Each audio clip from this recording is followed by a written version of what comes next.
In today's news, BVI senior athletes receive Olympic funding from the BVI government, as well as Bermuda premier and opposition leader receive COVID-19 vaccines. And 13 BVI students graduate from University of the West Indies with their bachelor's as well as master's degrees, and the government to hold a series of public meetings. All that and so much more when 284 News returns. Hey BVI, it's 2021 and guess what? We are kicking taboo to the curb. Let's face it, the world lacks conversation. So we are bringing you homemade cocktails, thought-provoking topics, and nuggets to rock your world. A show that promises to keep it fun, frank, and fresh. So come on this journey with me. This is Keeping It Candid, conversations for the modern world.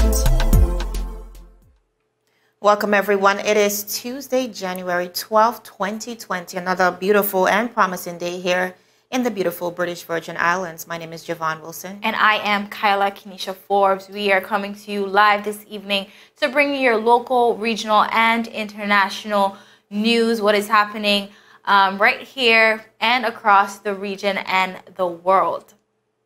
All right, viewers, we're going to head straight into our newscast. But before we do that, we do know that the second cruise ship has arrived in the Virgin Islands. Now, persons are duly concerned about the cruise ship, of course, being in the British Virgin Islands after a 10-month hiatus. But the BVI Ports Authority is reassuring the public that this is a technical call or a warm layup, which means they're just here to service and refuel and the likes. No person will be allowed to leave the vessel, as well as no onshore person will have access to the cruise ship. So no need to worry.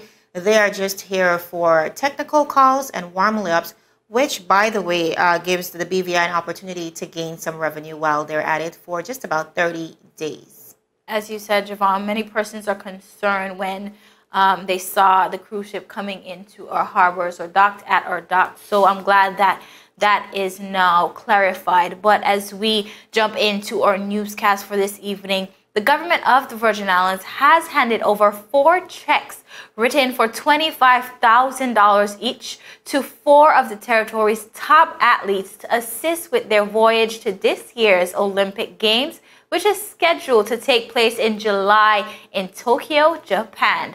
Now, Minister of Education, Culture, Youth Affairs, Fisheries, and Agriculture, Dr. the Honorable Natalia Wheatley, awarded the checks to the parents of Miss Chantel Malone, Mr. Kyron McMaster, Mr. Eldred Henry, and Miss Ashley Kelly, which are all senior athletes in our territory. Now, Dr. Wheatley said his government will be hoping to further contribute to the progression of our athletes right here in the territory. Now, during the handing over ceremony, Honorable Wheatley gave his sentiments regarding the further funding of our athletes. He said, and I quote, "While we know that when it comes to the expenses, that this is just a drop in the bucket, we certainly have plans to provide further funding if all goes well, and we don't have to shut down the Virgin Islands, which we don't want to do and which is very expensive.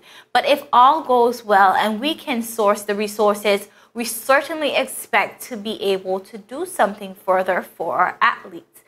He also said, Dr. Wheatley, said the decision to fund the athletes came subsequently after the president of the BVI Athletics Association, Mr. Steve Augustine, and the athletes met to discuss the financial difficulties that national athletes are experiencing on a regular basis. He said, and I quote, "The athletes also text message me and they speak to me whenever they have the opportunity to communicate how difficult it is as an athlete, because you have to pay for your treatment, you have to pay for your training, and really if you want to do well in athletics, you have to really dedicate your life to it.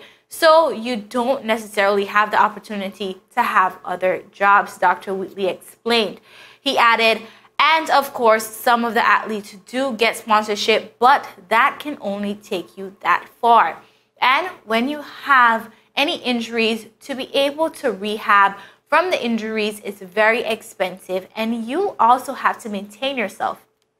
And of course, you must have a place to live and have food to eat, and to be able to do things that we all do, it can be very expensive. Now, the president of the Athletic Association, Mr. Steve Augustine, expressed thanks to the government for their kind contribution. He said, and I quote, "On behalf of the BVI Athletic Association, our athletes and our very growing track family, I say nothing other than thanks to the government of the Virgin Islands for not just hearing, but talking and taking the initiative in making their dreams a reality." So, Javon, this is a very important story. I think we see many young persons that try to lead a life in athletics, and they represent the BVI, and they represent the BVI well. And I think Dr. Wheatley has the right idea when he says all of these things are very expensive for them to be athletes, for them to go to rehab if they have to, and just regular living expenses is very hard. And yes, this $25,000 might just be a drop in the bucket, and I think he identifies that more needs to be done. But I'm glad to see this start when it comes to our BVI athletes. The support is much needed, especially when you're carrying the pride and there's so much you're carrying on your shoulders when it comes to representing your country on the international scene. And I know it's never an easy thing to do. Outside of that, we often overlook the commitment, the struggles, the challenges, the sweat and the tears that really goes into this industry as well. So we're happy to see that at least the government is taking the initiative to at least make some sort of support. I do recall Ms. Chantal Malone when she was being honored. I think she was awarded with a piece of land, and that's the energy we want to see for athletes in the BVI. I think with all that it requires, the industry, all the commitment, it is only fitting that we continue to award our athletes across the territory. Agreed.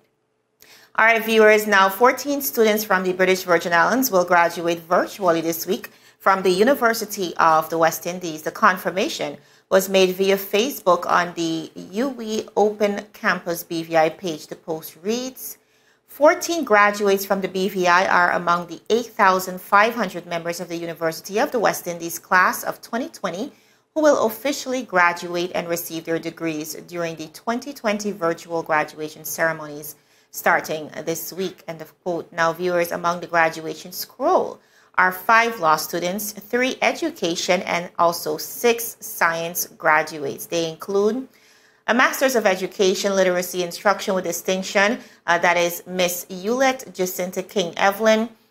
We also have Kenrick Davis and Adrian Grant Davis coming in with a Bachelor of Science Youth Development work with second class honors Upper Division. We also have Samantha Brown coming in with a Bachelor of Science in Psychology with second class honors Upper Division as well. We also have Makiba Joseph. She has earned herself a Bachelor's of Science in Psychology with first class honors. Jamelia Jacobs and Melissa Languedoc, will be graduating with a Bachelor's of Social Work with first class honors. As it relates to a Bachelor of Education, Leadership and Management, that is, of course, a major with second class honors in the Upper Division, we have Alicia Languise, and we have Anna Joseph Sylvester coming in with a Bachelor's of Education, Leadership, Management with second class honors as well. As it relates to Bachelor's of Law coming in from the Cave Hill campus in Barbados, we have Akila Corbin, Vanessa Brown, Tamika Calm, and Jacoya Foy, all graduating with their Bachelor's of Laws. And out of the Mona campus in Jamaica, graduating with her Bachelor's of Laws is Miss Janae Hopkins. Now, the graduation ceremony will be hosted on Wednesday, that is tomorrow, January 13th, at 5 p.m. sharp during the UWE Open Campus virtual presentation of graduate ceremony. Of course, that will be live streamed at www.uwetv.org and also on Facebook. Now, after COVID-19 forced higher education institutions to postpone regular commencement ceremonies, colleges and universities are now throwing shortened virtual ceremonies, to to honor and celebrate their 2020 graduating classes. Compared to a traditional graduation ceremony in a packed stadium or arena, the digital event might lack the usual pomp and circumstance. Still, universities are doing their best to recreate the experience online. And we want to extend hearty congratulations to all 14 of our students, not only for your commitment to becoming your best academically, but also because of how this achievement will essentially help to lift the standards of service here in the Virgin Islands.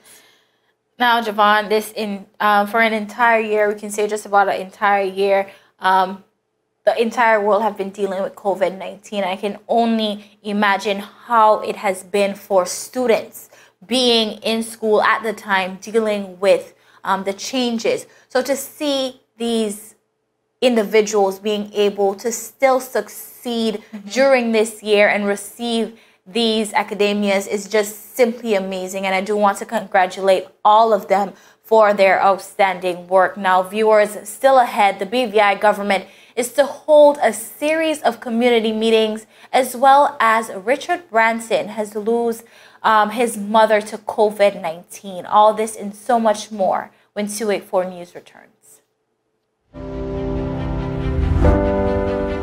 The wind! Oh! What are the hell? I'm freaking out! Is high.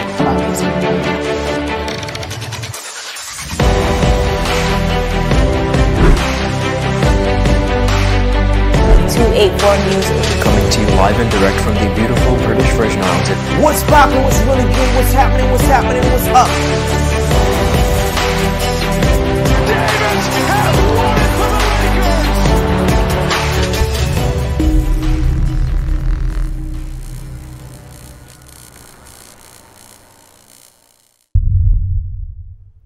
Viewers, welcome back to 284 News. Now, the government of the Virgin Islands had organized a series of community meetings with the public starting tomorrow, Wednesday, January 13th. Now, according to the Premier Minister of Finance, Honorable Andrew A. Foy, all members of his government will be present at the meetings. Premier Foy said, and I quote, "As a government, we will have regular meetings in different communities to hear from the public, to share information on the work and plans of the government, and to identify opportunities for the government and people to work together towards the overall development of the Virgin Islands." Premier Foy added that, quote, "We are a government of the people, and we welcome opportunities for open discussions as we all work toward building the Virgin Islands. I look forward to the community engagement as we continue to actively and proactively develop the Virgin Islands for generations to come." End of quote. Now, viewers, the Premier further explained that discussions would include matters relating to the community, the government legislative agenda, the 2021 budget, among many other areas of interest. The first meetings will be held at the Elmore Stout High School grounds, that is Lower Estate. That one will be 5 p.m. And in Foy Hill at the Watch House at 8 p.m. That is, of course, again, tomorrow, Wednesday. So, viewers, you are duly encouraged to come out and be a part of that conversation. Carla, I know oftentimes when we speak about government, we mentioned the disconnect between, and not just this government, but successive governments, the grave disconnect between the voice of the government and the voice of the people, and how sometimes that agenda may not align. Upon coming in office, we recognized that this government made a very clear and distinct effort to reach out to the community and engage with the community. And persons have been calling for that, especially post-COVID-19 with all the new myriad of challenges we've experienced. And so persons really want to be a part of that conversation because the one thing we do realize, even in the midst of COVID-19, is the fact and the need really for us to collectively work together. And I think especially now that things are starting to slowly bounce back, I think now more than ever we need to be having those discussions. I think sometimes what we forget in a democracy is that the voice of the people matters. And I think this is a very great initiative, and I'm really happy to see the Foy-led government moving forward with these community meetings. But as you said, now as we're going through COVID-19 and the very challenges and the changes that we are experiencing as a community. I think the people of the BVI need to have a say in that. So I'm very happy to see that. Now, as we move on in our newscast, very sad news. Eve Branson, the mother of Richard Branson, the billionaire founder of Virgin Group, has died of coronavirus. Her son announced on Monday. In a blog post announcing the death, Branson said that his mother, and I quote, held on for one last victory, managing to fight off the virus, but had expended all of her energy in the process. She was 96 at the time of her death. He said that one of his sisters and his nephew were with her until the very end, as well as the wonderful nurses who she entertained with tales from her life and much laughter over glasses of whiskey. Now, further detailing Eve's life, Branson wrote that his mom taught his siblings the importance of hard work, of not taking yourself too seriously, of treating people how you wish to be treated, of entrepreneurship, and so much more. The British billionaire said she was always working on a project when he was younger, and that she was intuitive, fearless, relentless, and an entrepreneur before the world existed. Branson also credits the start of Virgin, the conglomerate, to a £100 she had given him when she sold a necklace. Now, the name of one of Virgin's spacecraft, the VMS Eve, is named after her, and that she will always be my mothership, Branson said. Now, Branson's father died in 2011. Together, they had 3 kids, including his sister Lindy and Vanessa. Now, it's a very sad state, and I think COVID-19 within itself is very sad, but sometimes to see it hit home for the people that we know, his mother, I think it's a very sad loss, but it's very good and very happy to see that he is still able to reflect on the memories and all the things that she have taught them. Absolutely. Richard Branson have played a really defining role in the development of the British Virgin Islands and really taking the BVI's name to the next level on the international scene. So we have to acknowledge the contributions that he has made, but really the reason why he was here, and that is of course because of his mother. I think the part of the story where she was able to sell her gold necklace for £100 to invest in what would become something so huge and so dynamic and so telling for the BVI. I think it's incredible, and it really speaks to her legacy that will continue to live on, yes, even within their various brands. So our condolences goes out to Mr. Richard Branson and his entire family, all the friends, everyone who was affected by this loss. And again, I think a very vivid reminder that COVID-19 is a very, very serious situation, and we all need to be as cautious as we possibly can. We're going to go to a quick commercial break, but when we come back, the National Park Trust has partnered with a strike team to ensure that the lethal coral disease that is affecting our corals across the BVI is combated. All that and so much more when 284 News returns. Is business slow? Cash flow down? Hosting an upcoming event? We can help. Advertise with 284 Media and take your business or event to the next level by enhancing your present marketing and messaging strategies. Allow our team of experts to create a personalized ad that sets your business apart from all the rest. This could be your business or event. So, what are you waiting for? Contact our marketing team at 284media@cctbvi.com. Advertising with us works. Father Jesus, that line here long like church service. Alright, do enjoy the rest of the day. Next customer line, please. Wait, hold on a second. Yes, Sonny boy, come. Yes, son. Good morning. Good morning, Sonny boy. Hold on there. You must have cut fun topic. It's okay, I'll take care of it. What? No man, forget can. How may I assist you?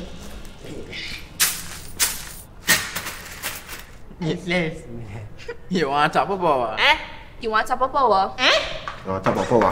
Join the prepaid party with CCT and enjoy more affordable data plans, more top-up promotions, more savings with hero bundles, and more value for your money each and every Tuesday with Top Up Turn Up Tuesday. Visit a CCT store today or anywhere CCT Top Up is sold and top up your phone. 5, 10, 15, 20, 25, 30. You want top of power?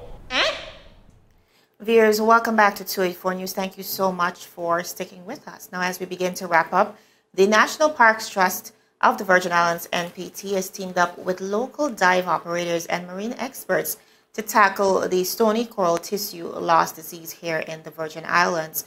Now, SCTLD is a lethal coral disease that has the potential to kill half of the stony coral species in the British Virgin Islands. Now, since its discovery in the BVI last year, the NPT has been leading the charge in treating the disease as part of the strike team established by the Minister for Natural Resources, Labor and Immigration, the Honorable Vincent Whitley, to tackle what he termed as, quote, a coral crisis. Now, Honorable Whitley said, and I quote, mitigating the spread of the stony coral tissue loss disease is of utmost importance. If we do not safeguard our reefs, then we will indeed have a coral crisis. If we do not use every resource at our disposal to prevent this disease from spreading in our waters, then we will lose one of the most important ecosystems and tourist attractions, which will be detrimental to our livelihoods and our way of life. We must do our part to ensure the prosperity, but not only for ourselves, but also for the people and for generations to come, end of quote. Now, viewers, the team's aim is to prevent the disease from spreading and to mitigate the effects on the territory's valuable coral reefs. This collaboration will enable local dive operators to monitor and treat the disease and also provide awareness education to the community as a whole. This approach will greatly increase BVI's capacity to tackle the disease in our waters. As once treatment has been applied, the disease impact is severely mitigated. Now, the program feeds into the National Parks Trust's overarching plan to gather more data on infected reefs in the territory, as well as wider regional transmission patterns. National Parks Trust Director Dr. Cassandra Titley O'Neill said, and I quote, coral reefs provide the territory with various ecological services in which we depend on, example, diving, snorkeling, beaches, coastal protection, safe waters, and seafood. The value of the territory's 206 kilometers square of coral reefs was evaluated at $194,691 US in 2016 by an international body. Now, the funds granted by the governor's office will now allow the National Parks Trust and the strike team to do our part in conserving and protecting the BVI's marine environment for locals as well as tourists alike. Now, the governor's office, in supporting the effort, is now providing $75,000 in grants to the National Parks Trust. His Excellency, the Governor Augustus J.U. Jasper, said, and I quote, I am very pleased to support this important initiative with UK funds. A cross-community approach is the only way to stop this disease from having disastrous effects on our coral and the industries that depend on it. I was also pleased to see the UK government commit new funds to support the overseas territories' biodiversity in the most recent UK budget. I hope through collaboration and determination, we can make a difference. End of quote. Now, viewers, the BVI coral reefs are, of course, home to a wide variety of marine life and play an essential role in protecting against erosion and natural disasters. They also hold significant economic value, and they provide jobs and income for the tourism and fisheries industries.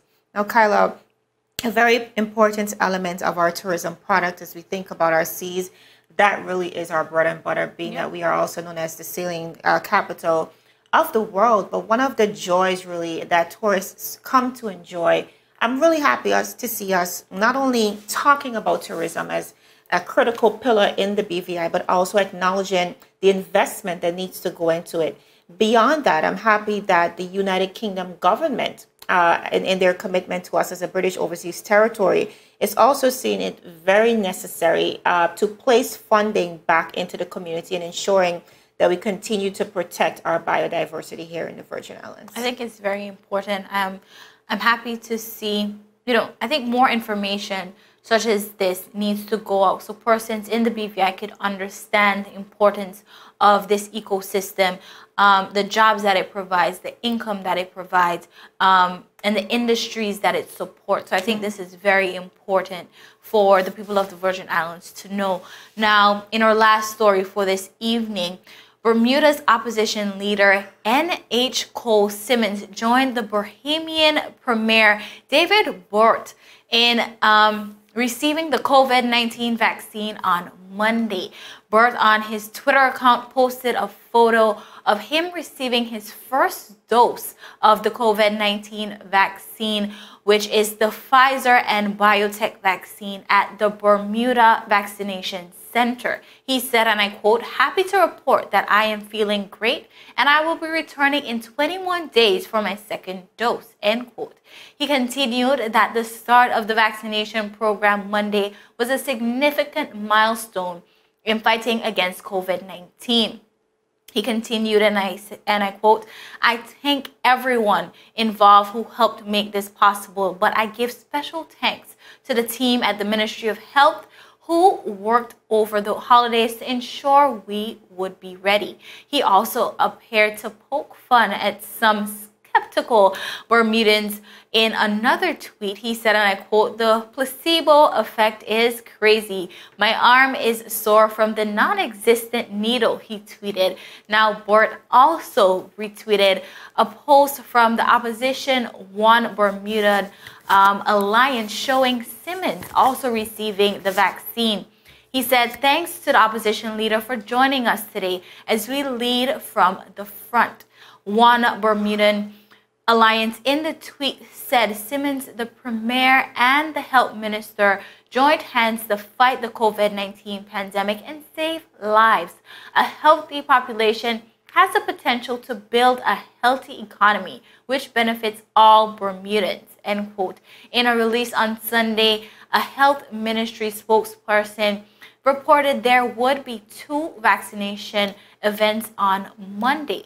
Now, the first was at 10 a.m. on Monday morning, the newly created vaccination center with people who to be the first recipients of the Pfizer COVID-19 vaccine, which arrived in Bermuda on Friday evening.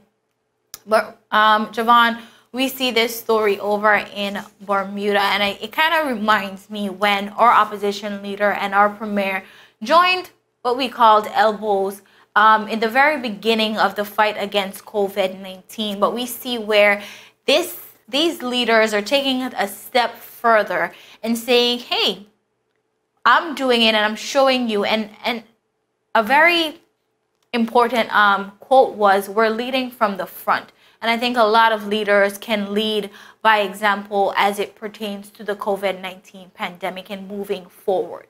You know, Kyla, being that the COVID-19 vaccines, whether it's the AstraZeneca, Moderna, or Pfizer vaccines, they all came about in a matter of months. Matter of fact, in way less than a year, it's definitely a need for scare. And a lot of persons are afraid that there is some form of conspiracy behind it. We do know that before the elections, President Donald Trump was really forging forward to ensure that the vaccine becomes available, hoping that, you know, that would help him in the electoral process.